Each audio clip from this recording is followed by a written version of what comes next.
Hello दोस्तों। तो आज के इस वीडियो में दरअसल बात करने वाले मुद्रा प्रणाली के बारे में कि अकबर के समय की किस तरह की मुद्रा प्रणाली चलाई गई थी, और साथ ही साथ भू राज व्यवस्था के बारे में भी जानेंगे कि ज़मीन पर कैसे टैक्स वसूला जाता था। तो आप मेरे यूट्यूब चैनल को अभी तक सब्सक्राइब नहीं किए तो प्लीज़ जाकर सब्सक्राइब कर दीजिए और साथ ही साथ बेल आइकन भी दबा दीजिए। तो आपको बता दें कि अकबर के समय सबसे पहला राम सीता का सिक्का चलाया गया, और साथ ही साथ रुपया और दाम का भी सिक्का चलाया गया। लेकिन राम और सीता का सिक्का उतना प्रचलित नहीं हुआ, और रुपया और दाम का जो सिक्का था वो काफ़ी प्रचलित हो गया। इसके बाद अकबर के जो समय रुपया का सिक्का चलाया गया था, वो 1 रुपया बराबर 40 दाम था। लेकिन शेरशाह के समय जो चलाया गया था वो 1 रुपया बराबर 64 दाम था। अकबर जो सिक्का चलाए थे वो गोल सिक्का था और उसे इलाही सिक्का कहा गया। और शेरशाह सूरी जो चलाए थे वो चौकोर सिक्का था जिसे जलाली सिक्का कहा गया। आपको बता दें कि एक इलाही बराबर 10 रुपया होता है। अगर इसी में पूछ दिया जाए कि एक इलाही बराबर दाम कितना होता है, तो हो जाएगा 400 दाम। आइए इसे आगे जानते हैं अकबर के समय भू राज व्यवस्था के बारे में, जिसे खराज भी कहते हैं। अकबर के समय सबसे पहला जाप्ती प्रणाली चलाया गया।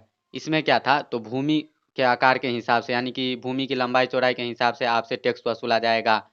लेकिन इसमें होता क्या था, तो मान लीजिए किसी की अच्छी जगह पर ज़मीन है तो उसकी उपज अच्छी हो जाती थी, लेकिन किसी के ज़मीन गड़बड़ जगह पर है तो उसकी उपज अच्छी नहीं होती थी। इसी सब कारण हुआ क्या, तो कनकूट प्रणाली आया। कनकूट प्रणाली में उपज के हिसाब से आपको टैक्स वसूला जाएगा। लेकिन आप मान लीजिए प्रत्येक वर्ष तो देखने के लिए नहीं जाएंगे कि किसकी उपज अच्छी हुई है किसकी उपज गड़बड़ हुई है, उसके हिसाब से टैक्स वसूलेंगे।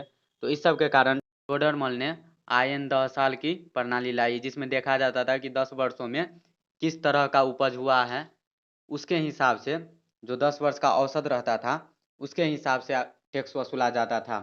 उसके बाद भूमि को उपज के आधार पर 4 भागों में बांटा गया। पहला था पेयजल भूमि, जिसमें कि प्रति वर्ष खेती होती थी।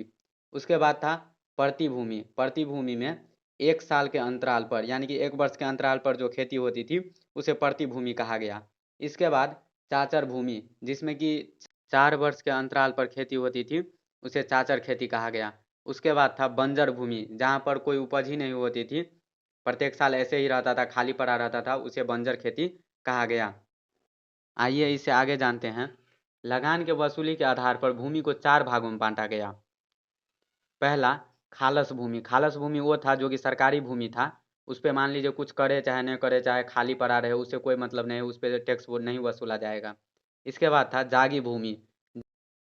जागी भूमि में देखा जाता था कि किस गांव में किस आदमी के ज़मीन पर, मान लीजिए किसी का वेतन 10,000 है तो किस ज़मीन पर देखेगा कि 10,000 टैक्स है, उसको वहाँ का जागीरदार बना दिया जाता था और वह टैक्स वसूलते थे।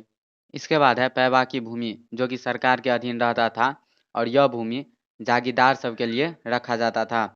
जिस वर्ष उसको टैक्स कलेक्ट करने में कम रुपया हुआ तो उस वर्ष पैबाकी भूमि दे दी जाती थी कि आप इस वर्ष पैबाकी भूमि पर भी टैक्स वसूल लीजिए। इसके बाद था मदद मास भूमि। नाम ही से स्पष्ट है, मदद मास, किसी का मदद करना, दान में दे देना। तो जो दान में दे दिया जाता था उसी भूमि को कहा गया मदद मास भूमि।